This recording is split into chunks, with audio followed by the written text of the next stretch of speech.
श्री राम। नमस्कार, आपके साथ में हूं आकिल रजा। आप देख रहे हैं AR न्यूज इंडिया। गाजियाबाद के बाद अब दिल्ली में भी बांग्लादेशी और रोहिंग्या बताकर गरीब मुसलमानों की झोपड़ियों को उजाड़ा जा रहा है। और ऐसा करने के पीछे कोई प्रशासन का हाथ नहीं है, बल्कि वही नफरती चिंटू हैं जो जाकर हंगामा काट रहे हैं, अत्याचार कर रहे हैं और झोपड़ियों में तोड़फोड़ कर रहे हैं। आप इन तस्वीरों के सहारे ये समझ सकते हैं कि देश में चल क्या रहा है। देखिए, गाजियाबाद की जो हैरान करने वाली तस्वीर थी, उस पर पुलिस ने कार्रवाई की और पिंकी चौधरी नाम के शख्स को, जो हिंदू रक्षा दल का अध्यक्ष है, उसको गिरफ्तार कर लिया। 9 अगस्त की ये घटना थी। 10 अगस्त आते आते शाम तक उसको गिरफ्तार कर लिया था, लेकिन आज 11 अगस्त है और दिल्ली से अब ये खबरें आने लगी हैं। देश में आखिर चल क्या रहा है, किस तरफ देश को लेकर जाया जा रहा है और इन नफरती चिंटुओं पर सख्त कार्रवाई क्यों नहीं होती दिखाई दे रही है। इनको ये परमिशन किसने दी, ये चेक करने की परमिशन किसने दी कि कौन सी जगह पर, कौन सी झुग्गी झोपड़ी में कौन लोग रह रहे हैं। देखिए, ये तस्वीरें जो हैं ये दिल्ली की बताई जा रही हैं और यहाँ पर आप पोस्ट देख सकते हैं। बताया जा रहा है कि ये जो वीडियो सामने आई है ये दिल्ली की है। यूपी के बाद अब दिल्ली में मजदूरों को बांग्लादेशी बताकर उनकी झुग्गियां उजाड़ भगाया जा रहा है। भाजपा मंदिर प्रकोष्ठ के नेताओं ने झुग्गियों में बसे मजदूरों की बांग्लादेशी कहते हुए झोपड़ियों को उखाड़ दिया और जय श्री राम के नारे लगाते रहे। दूसरी पोस्ट आप देख सकते हैं।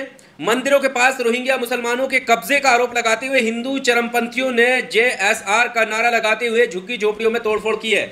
जय श्री राम का नारा लगाया जा रहा है और गरीबों की जो झुग्गियां हैं, जो बस्ती है, उसको उजाड़ा जा रहा है। और ये काम कहीं और नहीं, देश की राजधानी दिल्ली में हो रहा है। यानी 9 अगस्त को गाजियाबाद में हुआ और अब ये दिल्ली में हो रहा है। और आपको बता दें कि बांग्लादेश में जब से खबरें हिंसा की आई हैं, उसके बाद से हमारे देश के कुछ नफरती लोग एक्टिव हो गए हैं और सोशल मीडिया का सहारा लेकर देश में नफरत फैलाना चाहते हैं। एक के बाद एक तमाम ट्वीट उन्होंने, फेक खबरें उन्होंने फैलाई हैं और उकसावा दिया है यहाँ के लोगों को कि यहाँ के लोगों के साथ भी वैसा ही बर्ताव करिए। जो यहाँ पर बांग्लादेशी रोहिंग्या बसे हुए हैं, उनको लात मारकर यहाँ से भगाया जाना चाहिए। और ऐसा करते हुए पिंकी चौधरी ने, देखिए, गिरफ्तार कर लिया है पुलिस ने उसे।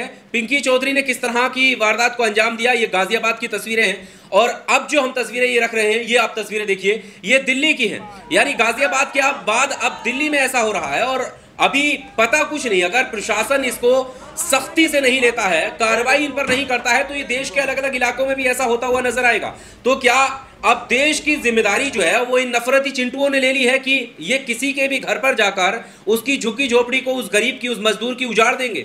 और आखिर इनको ये परमिशन किसने दी है कि अगर कोई दिल्ली के किसी एरिया में, कोई स्लम एरिया है, गरीब मजदूर झोपड़पट्टी वाला एरिया है, तो अगर उसमें कोई गलत है तो उसकी जांच कौन करेगा? ये नफरती लोग करेंगे या फिर प्रशासन करेगा? गृह मंत्रालय अपने जो भी प्रशासन के लोग हैं उन्हें भेजेगा? पुलिस का ये काम है या इन लोगों का काम है? अफसोसजनक बात यह है कि अगर इन पर सख्ती से कार्रवाई होती, और जो एक के बाद एक वीडियो डाल रहे हैं, वीडियो में भड़काऊ भाषण दे रहे हैं, जगह जगह नारेबाजी कर रहे हैं, बांग्लादेश में जो कुछ हुआ, और वहां पर देखिए, अगर माइनॉरिटीज पर, बांग्लादेश की माइनॉरिटीज पर अत्याचार हो रहा है तो उसका दुख होना चाहिए, कंडेम करना चाहिए, नहीं होना चाहिए।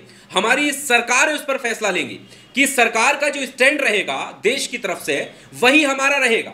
वही स्टैंड एक जागरूक नागरिक का रहता है। हमारा भी सरकार के साथ स्टैंड वही रहेगा। लेकिन यहां पर देखिएगा कि सरकार अभी जो कर रही है वो कर रही है, ये इन्होंने देश के लोगों को निशाना बनाना शुरू कर दिया है। और आपने खुला एग्जाम्पल गाजियाबाद की घटना का दे दिया कि जब प्रशासन ने जांच की तो पता चला कि जिन लोगों पर अत्याचार किया गया था, जिनको लाठी डंडों से पीटा गया था, वो लोग बांग्लादेशी नहीं थे, वो लोग रोहिंग्या म्यांमार के नहीं थे, वो लोग कहां के थे? शाहजहांपुर के। रोजी रोटी की तलाश में दिल्ली के आसपास बस रहे हमारे ही देश के लोगों को निशाना बनाया जा रहा है रोहिंग्या कहकर। क्या उनका जुर्म यह है कि वो गरीब हैं? क्या उनका जुर्म यह है कि वो झुग्गी झोपड़ी में रहते हैं? और आखिर प्रशासन क्या कर रहा है? ये जो वीडियो सामने आ रही हैं, इन वीडियो का इस्तेमाल करके, पहचान करके, चिन्हित कर इन पर कठोर कार्रवाई क्यों नहीं हो रही है? गाजियाबाद की घटना में सिर्फ एक चेहरा नहीं है। पिंकी चौधरी को गिरफ्तार जरूर किया, लेकिन उसके साथ साथ जो भद्दी भद्दी गालियां दे रहे थे, जो धर्म के आधार पर नफरत फैला रहे थे, उनको क्यों गिरफ्तार नहीं किया गया? और अब जो दिल्ली में हो रहा है, इसमें भी आप देख सकते हैं, वीडियो आपके सामने है, यहां पर चिन्हित किया जा सकता है, इन पर कठोर कार्रवाई भी की जा सकती है। और हद तो यह हो गई कि जब पिंकी चौधरी को गिरफ्तार किया तो उसके समर्थन में पोस्ट डालने लगे और पोस्ट भी ऐसी कि वो सीधा सीधा बीजेपी को ही चुनौती देने लगे। उन्होंने कहा कि देखिए यहां पर हम पोस्ट रखते हैं आपके सामने, इसने क्या कहा है, इसने कहा है कि बीजेपी जो है वो हमसे है, अगर हम अपनी पे आ गए तो बीजेपी कहीं की नहीं रहेगी। देखिए चंदन शर्मा है, इसने लिखा भाजपा भी कांग्रेस के रास्ते पर चलते हुए हिंदुओं का मनोबल तोड़ रही है, जो बर्दाश्त नहीं किया जाएगा। याद रहे हम हिंदू हैं तो भाजपा का अस्तित्व है, जिस दिन हिंदू कमजोर हुआ उस दिन भाजपा अपने आप खत्म हो जाएगी। ये बात चंदन शर्मा यानी खुली चुनौती दे रहा है चंदन शर्मा भाजपा को। अगर भाजपा की सरकार है और भाजपा इन्हें ये सब गुंडागर्दी करने की परमिशन देते तो भाजपा सही है, और अगर ये इनके ऊपर कार्रवाई कर दे सरकार तो सरकार गलत हो गई, वो भी कांग्रेस के तरह चलने लगी। ये इनका आरोप है, ये कहना चाहते चंदन शर्मा। और इतना ही नहीं, चंदन शर्मा के सपोर्ट में प्रोटेस्ट भी हुआ, नारेबाजी भी हुई, और हिंदुत्व का सहारा लेकर जो है इस नफरती को बचाने का प्रयास किया गया। हनुमान चालीसा का पाठ कराया जा रहा है। क्यों? आपको पता ही है कि जब भी कोई इस तरह की हिंसा करता है कोई और इस तरह के गलत कार्य करता है तो वो धर्म की आड़ लेना चाहता है। और हम आपको बताते रहे हैं और फिर से ये बताना चाहते हैं कि धर्म की आड़, चाहे वो कोई भी धर्म का व्यक्ति हो, अगर वो गलत करता है और वो धर्म की आड़ लेता है तो समझ लो वो धर्म का सबसे बड़ा दुश्मन है।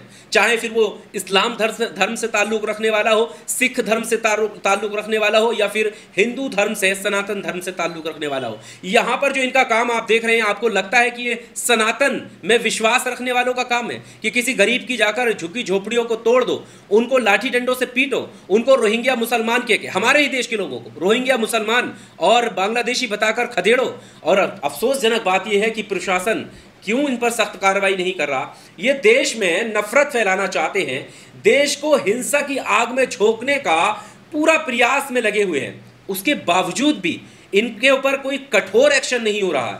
देखिए हम लगातार कहते रहे हैं कि बांग्लादेश में जब से ये विवाद हुआ है, बांग्लादेश के बाद से उस बांग्लादेश का सहारा लेकर के हमारे देश के मुसलमानों के खिलाफ नफरत फैलाई जा रही है। और ऐसा करने में कुछ पत्रकार के भेष में भी नफरती हैं, आप पहचानिएगा उन्हें। यहाँ पर हम आपके देखिए ट्वीट भी हम उनके रखते हैं।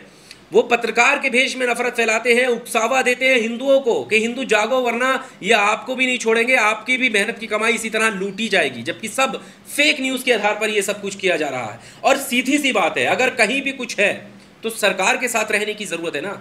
सरकार स्टैंड लेगी कि बांग्लादेश के साथ क्या करना है। ये कौन लोग होते हैं जो हमारे देश के लोगों को ढूंढ ढूंढ कर गरीब मजदूरों की झुग्गियों को आग के हवाले कर रहे हैं, उन्हें तोड़ फोड़ कर रहे हैं उनके साथ, और उन्हें मारा पीटा जा रहा है। जो घटनाएं ये हो रही हैं, गाजियाबाद में हुई और दिल्ली में हुई, उसको लेकर आपका क्या कुछ कहना है? इसके पीछे की मंशा आपको क्या नजर आती है? और प्रशासन का जो रवैया है, गिरफ्तार पिंकी चौधरी को किया है, बाकी दिल्ली में कैसा रहने वाला है, आप अपनी राय कमेंट बॉक्स में आकर जरूर दीजिएगा। और इस पर कार्रवाई होने के लिए इस वीडियो को ज्यादा से ज्यादा शेयर कीजिए ताकि हमारी आवाज जो है वो प्रशासन तक पहुंचे। बहुत शुक्रिया।